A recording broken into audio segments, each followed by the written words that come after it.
C'est à nous, Natalia. Rebonjour, Natalia. Et dans la presse ce matin, on évoquait à l'instant le président américain. Libé fait sa une sur le soft power américain avec un jeu de mots, le flop power.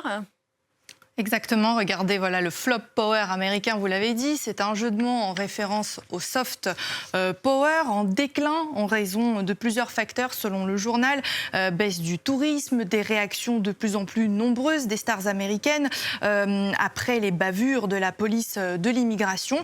Le monde du show business prend la parole, qui jusqu'à présent se gardait de critiquer ouvertement la politique de la Maison-Blanche et donc les récentes violences policières, des violences policières dénoncées également sur le site Cartooning for Peace avec plusieurs caricatures. Je vous en ai sélectionné une assez parlante. On voit là un agent d'ICE et cet enfant ici. Et c'est pas n'importe quel enfant. Il fait référence au petit garçon de 5 ans arrêté par l'ICE dans le Minnesota et actuellement en détention au Texas avec son père, originaire de l'Équateur.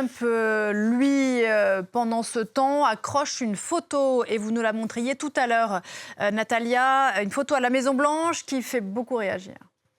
Exactement, c'est cette photo. Regardez, le président américain l'a accrochée dans la Palm Room de la Maison Blanche. Une photo donc avec Vladimir Poutine. C'est leur rencontre en Alaska en août dernier. Et cette photo a été accrochée juste au-dessus d'une autre photo, celle de Donald Trump avec sa petite fille. Donald Trump qui a déclaré également qu'il trouvait que Vladimir Poutine avait l'air sympathique sur la photo. Voilà, qui fera sans doute, si toutefois cette histoire arrive jusqu'à lui, qui laissera sans doute très pensif l'historien russe dont vous vouliez nous parler aussi. Je voulais vous proposer ce portrait de Youri Dmitriev dans le journal Le Monde qui revient sur son arrestation et les raisons de son emprisonnement par le gouvernement russe. À 70 ans, il est détenu dans une prison de Mordovie, une région à l'est de Moscou. C'est un spécialiste des crimes du stalinisme que le Kremlin chercherait à tout prix à passer sous silence selon le journal. Un article très intéressant à lire sur fond de compromat, prétendue machination du FSB, de falsification de preuves. Alors, réelle machination ou pas, je vous laisse lire cet article. Et je rappelle également que Youri Dmitriev a été jugé il y a 10 ans et emprisonné pour crimes sexuels qu'il aurait commis sur sa fille adoptive. C'est la version du gouvernement russe.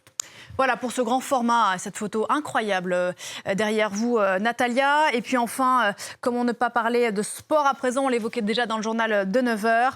La presse qui revient largement sur l'élimination rocambolesque, diront certains, de Marseille en Ligue des Champions. La Provence y va franco, hein. Oui, les réactions sont nombreuses dans la presse ce matin.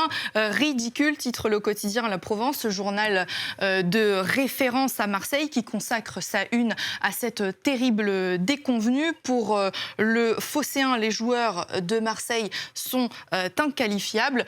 Le journal La Marseillaise, lui, préfère l'ironie, comme vous le voyez, en rappelant la spécialité de la ville où les hommes de Roberto De Zerbi sont tombés de haut. Avec ce titre, l'OM finit chocolat à Bruges. Et je voulais vous montrer un dernier article, cet article de l'Équipe qui emploie des mots pas tendres sur la défaite des Marseillais. Je cite, « Ils sont arrivés dans le brouillard brugeois avec des chaussons aux pieds, comme s'ils allaient disputer ce match crucial dans le confort de leur salon familial. » Et paf, merci beaucoup Natalia.